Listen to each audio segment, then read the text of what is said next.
El ejército porteño, al mando del general Rondó, ocupa el borde sur de la cañada de Cepeda.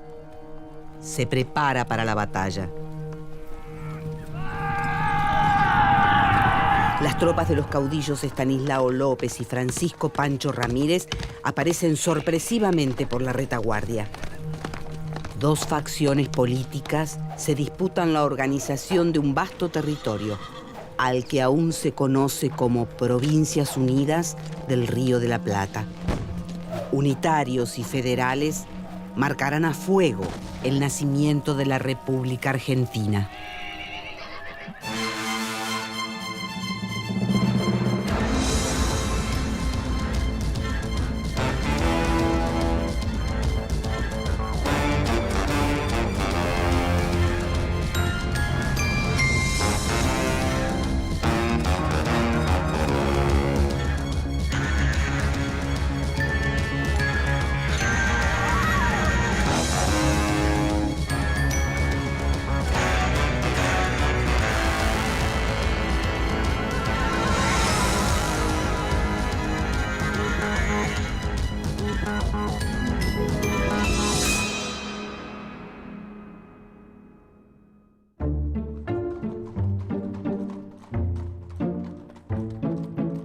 Comienza una nueva etapa para las provincias del Río de la Plata. Los dirigentes criollos expulsan al virrey español y forman el primer gobierno patrio. Pero un nuevo enfrentamiento empieza a tomar forma. Mientras Buenos Aires intenta mantener el dominio sobre todo el territorio, las demás provincias luchan por su soberanía. En la Asamblea Constituyente de 1813, los diputados porteños tienen el objetivo de imponer un régimen centralista en el que Buenos Aires sea la sede del gobierno. Carlos María de Alvear es el principal defensor de estas ideas. Por su parte, José Gervasio Artigas, el líder revolucionario de la provincia oriental, envía a sus diputados con instrucciones claras: impulsar una organización federal en la que cada provincia mantenga una parte muy importante de su soberanía. Los diputados orientales son rechazados por la Asamblea. Sin embargo, el federalismo de Artigas se extiende en las provincias del litoral. Con los representantes orientales en la Asamblea de 1813 empieza con esa cuestión el conflicto. En todo caso, se acentúa profundamente el conflicto entre Buenos Aires, como centro del nuevo gobierno independiente, y la banda oriental. Es interesante recordar esto. Los partidarios del directorio, cuando se refieren a los seguidores de Artigas, no los llaman federales, casi nunca los llaman federales, los llaman anarquistas. De la mano de Artigas, el federalismo cobra fuerza. Corrientes, Entre Ríos, Santa Fe, Misiones y la Banda Oriental conforman la Liga de los Pueblos Libres. En 1815, en un congreso reunido en Concepción del Uruguay, las provincias federales declaran la independencia de España. Por su parte, las Provincias Unidas, que responden al poder central, declaran su independencia el 9 de julio de 1816, en un congreso reunido en Tucumán. Ambas tendencias políticas parecen irreconciliables. La tensión aumenta en 1819, cuando las Provincias Unidas sancionan una constitución marcadamente centralista. José María Rondó, el director supremo, intenta imponerla por la fuerza en todas las provincias. El litoral se levanta en armas. El 1 de febrero de 1820, Rondó despliega el ejército porteño en el borde sur de la cañada de Cepeda, provincia de Santa Fe. Las tropas de los caudillos Estanislao López y Francisco Pancho Ramírez los sorprenden por la retaguardia. El combate dura apenas 10 minutos. El ejército porteño huye desconcertado. El resultado de la batalla de Cepeda es la mayor crisis política que se vive en Buenos Aires desde 1810 y significa una novedad enorme para la sociedad porteña. Es la primera vez, salvo alguna incursión aislada, que la guerra llega a territorio bonaerense. Durante 10 años Buenos Aires ha sido la retaguardia de la guerra, no el frente de batalla. Tras la batalla de Cepeda, las tropas del litoral avanzan sobre Buenos Aires. El director supremo renuncia y las autoridades centrales se desmoronan. Así comienza una etapa de anarquía. Cada provincia dicta sus propias leyes, organiza su forma de gobierno y sostiene sus ejércitos. La Liga de los Pueblos Libres, que mantenía unidas a las provincias del litoral, también se disuelve a causa de las disputas internas. Artigas, traicionado, se aleja de la escena política. En la provincia de Buenos Aires se consolida en el poder el Partido del Orden. Allí confluyen federales como Anchorena, centralistas como Rivadavia y Martín Rodríguez y representantes de la burguesía porteña como Juan Manuel de Rosas. El Partido del Orden consigue iniciar un periodo de paz que permite aprovechar los beneficios de la actividad de los saladeros y la riqueza generada por la aduana porteña. La economía de Buenos Aires crece y la política se mantiene estable. Mientras tanto, las provincias se empobrecen. La década de 1810, 1820, patria y nación son conceptos opuestos, no sinónimos. Son antónimos, no sinónimos. La patria, en ese momento, y lo muestran todos los documentos de la época, los padrones, que eran el equivalente a nuestro censo, nada más que por nombre y apellido, lo dicen muy claro. Una de las columnas es patria. Y la gente que contesta: Catamarca, La Rioja, Buenos Aires, Montevideo. Ahora, al mismo tiempo, siempre fue uno de los objetivos de ese gobierno de Buenos Aires y de muchas de las otras provincias llegar a una nueva instancia para discutir la reunificación de las provincias, ¿no? La reunificación de la muy incipiente nación. Ese era un objetivo central. Durante los años de anarquía, la organización del país continúa siendo una preocupación. En 1824, Buenos Aires convoca un congreso al que acuden representantes de todas las provincias. Allí toman forma y nombre propio los partidos Unitario y Federal. El Partido Unitario está compuesto principalmente por miembros de la élite porteña. Siguiendo a los antiguos centralistas, sostienen que Buenos Aires debe convertirse en la cabeza de una nación, en donde las provincias no sean más que unidades administrativas. Su líder es Bernardino Rivadavia. El Partido Federal defiende la autonomía de la tierra en que se nació. Encuentra su apoyo entre los más pobres y los habitantes del campo. Su líder porteño es Manuel Dorrego. Unitarios y federales no constituyen partidos políticos tal como hoy los conocemos, pero se parecen a ellos en muchos aspectos. Cada facción genera una identidad. Los dirigentes buscan hacer prevalecer sus ideas en nombre del pueblo. Sus seguidores están dispuestos a dar la vida por la causa. Los federales han sido catalogados como gente más afín a tendencias populistas, si se quiere, mucho más arraigados en la tradición hispánica, mucho más cercanos a la iglesia. Una de las imágenes que los unitarios promueven es la de asemejar, digamos, a la capital con un sol benefactor que irradia luz al resto de las provincias. Cada grupo denomina al otro facción, negándole derecho a la legitimidad. Hacia fines de 1825, estalla la guerra con el Imperio de Brasil. El Congreso, con mayoría porteña, aprovecha esta amenaza para elegir a Bernardino Rivadavia como presidente y aprobar una constitución unitaria. Los caudillos federales se inquietan. Preparan sus huestes para acabar con el presidente y con el Congreso. Rivadavia necesita de su ejército.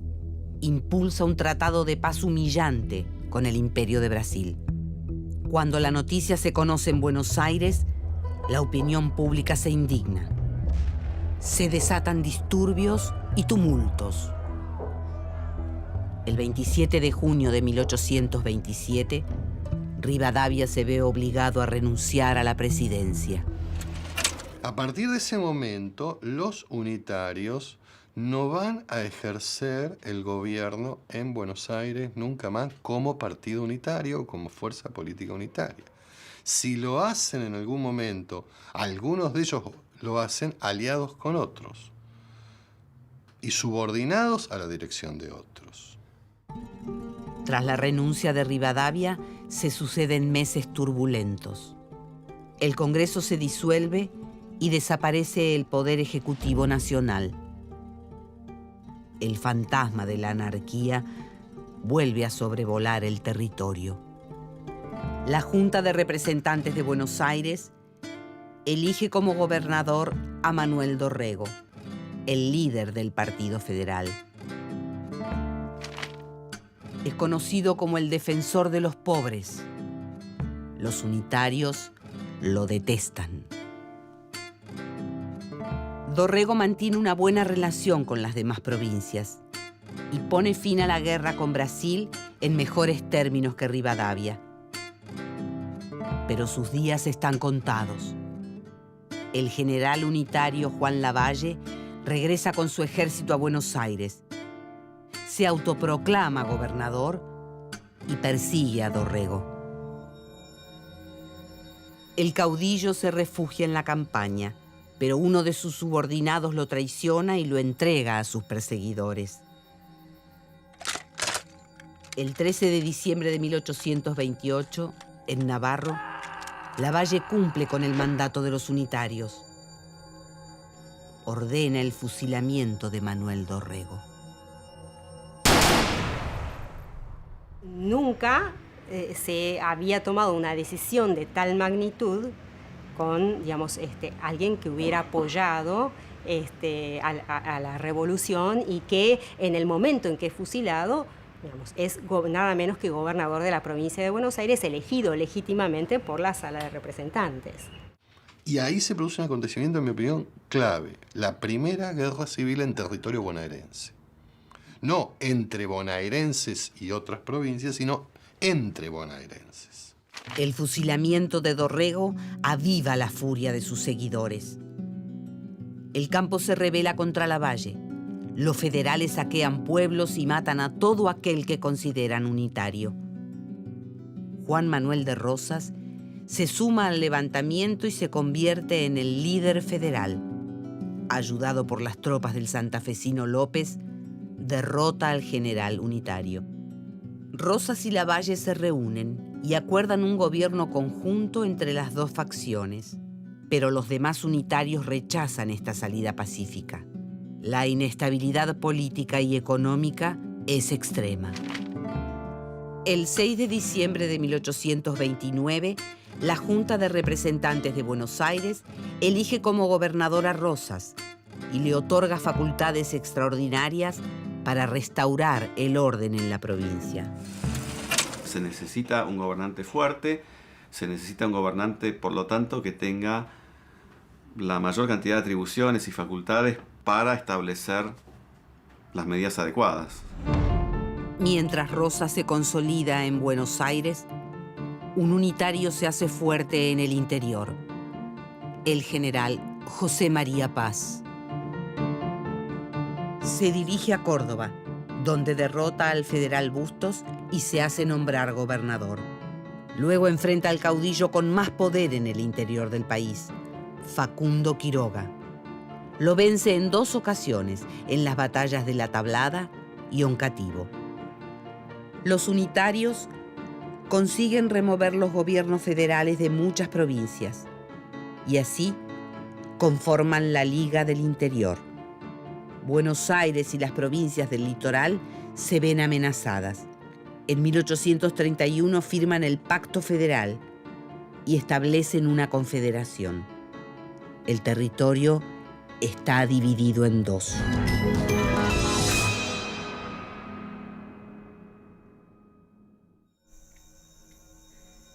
Cuando las provincias unitarias y federales se preparan para una batalla que parece definitiva, la historia se define por un hecho fortuito. Mientras el general Paz reconoce el terreno para la contienda, su caballo es derribado por tropas federales. Paz cae prisionero. Pasará los próximos 8 años en la cárcel. Y como consecuencia, digamos, de la prisión de Paz, van cayendo sus lugartenientes en cada una de las provincias. El territorio se tiñe de rojo federal. Se establece una confederación en la que cada provincia es un estado autónomo y todas delegan el manejo de las relaciones exteriores en el gobernador de Buenos Aires. Pero los 3 grandes líderes del federalismo no logran ponerse de acuerdo. Estanislao López y Facundo Quiroga están enemistados, pero concuerdan en la necesidad de la organización nacional. Rosas utiliza diferentes excusas para postergarla. El gobernador porteño representa los intereses de los sectores propietarios de Buenos Aires. Ahora, eso lo hace federal, porque está expresando los intereses provinciales de Buenos Aires y de su grupo dominante. Y la expresión política más clara para defender esos intereses es el federalismo. Por los mismos motivos que los grupos dominantes de otras provincias se hacen federales para defender los suyos. El 16 de febrero de 1835, Facundo Quiroga atraviesa la provincia de Córdoba. Su galera es interceptada en Barranca Yaco por una partida de hombres armados. Quiroga lanza un grito. Pregunta quién ha enviado la partida. Por toda respuesta, recibe un disparo en el ojo y muere. El asesinato es atribuido al clan que gobierna Córdoba, los hermanos Reina Fe. La conmoción es grande. En Buenos Aires temen por el regreso de la guerra civil. Una vez más, Juan Manuel de Rosas parece el único hombre capaz de mantener el orden. La legislatura porteña lo elige nuevamente gobernador y le otorga la suma del poder público. Rosas tiene el control absoluto de los poderes legislativo, ejecutivo y judicial. Durante su gobierno, consigue imponerse sobre sus enemigos y consolida el federalismo en todo el país. Pero al mismo tiempo, Rosas refuerza la hegemonía porteña sobre las provincias del interior. En nombre de la paz y el orden, el federalismo rosista persigue a cualquiera que esboce pensamientos opositores. La peor acusación es ser llamado unitario. A ellos se los considera locos, impíos, traidores e inmundos. Incluso se hace obligatorio el uso de una cinta roja, símbolo del federalismo, la divisa punzó.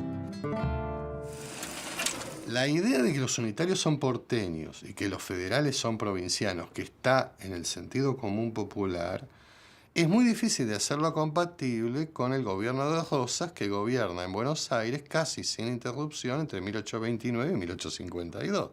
Es decir, mucho más tiempo que los unitarios. Y que es un gobierno federal cuya principal consigna política es «Viva la Santa Federación, mueran los salvajes e impíos unitarios». Los opositores a Rosas se ven obligados a exiliarse a Chile, Montevideo o Bolivia. Desde allí, conspiran contra el régimen federal. Uno de los más destacados es el sanjuanino Domingo Faustino Sarmiento, un sobresaliente educador y periodista. En su libro Facundo, sostiene que la Revolución de Mayo ha dejado dos herederos. Por un lado, la civilización, representada por los unitarios, y por otro, la barbarie, encarnada por la población rural y los caudillos federales.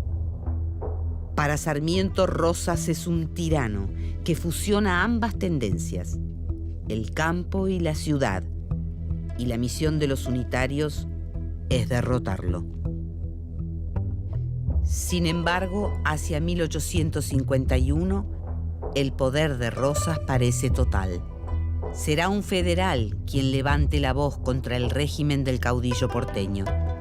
El gobernador de Entre Ríos y héroe de la Confederación, Justo José de Urquiza, exige la tan postergada organización nacional. Pero Rosas no admite insubordinaciones ni reclamos y prepara su ejército para enfrentar al entrerriano. ¿Qué expresa esto? El conflicto entre las dos economías más importantes de 1852. La de Buenos Aires, que es de lejos la más importante, y la que viene en ascenso, Entre Ríos.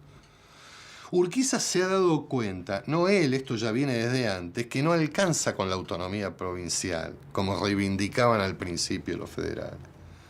Que esa autonomía es incompleta y no puede ejercerse si no hay una organización estatal común que federalice la política, que federalice las instituciones y sobre todo federalice los recursos de la aduana de Buenos Aires.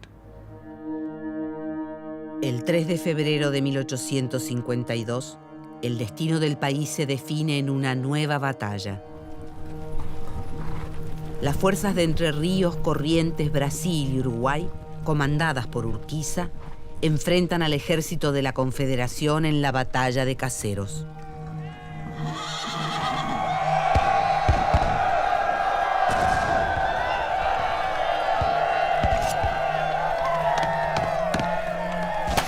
Tras 17 años de gobierno, Rosas es derrotado. El caudillo de Buenos Aires se exilia en Inglaterra, donde vivirá el resto de sus días. Urquiza es nombrado director provisorio de la Confederación y las provincias se reúnen en un congreso constituyente en Santa Fe. Pero los unitarios porteños regresan del exilio y no están dispuestos a someterse a la dirección de un federal. El 11 de septiembre de 1852, Buenos Aires se separa del resto de la Confederación. Ese mismo año, tras 4 décadas de luchas, se sanciona una constitución que es aceptada por todas las provincias, a excepción de la rebelde Buenos Aires. Se establece la forma de gobierno representativa, republicana y federal, pero al mismo tiempo se dota de gran poder al gobierno central. No es el federalismo de Artigas o Dorrego. La nación tiene supremacía sobre las provincias. Es lo que el inspirador de la Constitución que dictó Urquiza, Juan Bautista Alberdi, llama un sistema mixto. ¿En qué se ve muy claro eso? En la composición del poder legislativo. ¿Cómo piensa Alberdi y piensa Urquiza el poder legislativo? Una Cámara de Diputados que expresa a la nación y donde se eligen cantidad de diputados en proporción a la población. Y una Cámara de Senadores que expresa a las provincias y donde se eligen senadores en igualdad de condiciones por provincia, cualquiera sea la cantidad de habitantes. Es un sistema federal mixto. Durante el gobierno de Urquiza, la relación entre Buenos Aires y las provincias atraviesa uno de los momentos más delicados. El 23 de octubre de 1859, el Ejército Nacional, al mando del presidente, vence al ejército porteño, comandado por el antiguo unitario Bartolomé Mitre. La provincia rebelde es obligada a incorporarse al país. 2 años más tarde, Buenos Aires y el interior se vuelven a enfrentar en la batalla de Pavón. Esta vez, los porteños consiguen la victoria. Imponen sus condiciones al resto de la Confederación y Bartolomé Mitre se consagra como el nuevo presidente de la República. Durante su gobierno se inicia la construcción efectiva del Estado Nacional, con supremacía de Buenos Aires. El poder central derriba a los caudillos federales y establece gobernadores afines. El riojano Vicente Chacho Peñalosa y el santiagueño Felipe Varela organizan a sus gauchos para resistir, pero sus hombres caen ante las balas del modernizado Ejército Nacional. En 1876, el entrerriano Ricardo López Jordán dirige una sublevación que es derrotada por el presidente Sarmiento. Es la última revolución federal contra el poder de Buenos Aires. Pero también hay que reconocer que en algo triunfó claramente el federalismo. Hay provincias enteras que dependen, casi sus estados, para existir, de la financiación federal. Y eso es resultado de haber federalizado las rentas y el sistema impositivo. Y por lo tanto hacerlo, como hoy se llama, coparticipable. De alguna manera, el Estado federal es una fusión de partidos, ¿no? Tiene elementos unitarios y elementos federales. El enfrentamiento entre unitarios y federales marcó a fuego el nacimiento del país. Aunque los federales lograron plasmar sus ideales en la Constitución de 1853, finalmente prevalecieron los intereses unitarios. Las provincias que defendieron con sangre su autonomía terminan sujetas a los intereses porteños. Mientras los presidentes Mitre y Sarmiento consolidan el Estado Nacional, unitarios y federales se vuelven poco a poco parte del pasado. Pero su legado sigue vigente hasta nuestros días.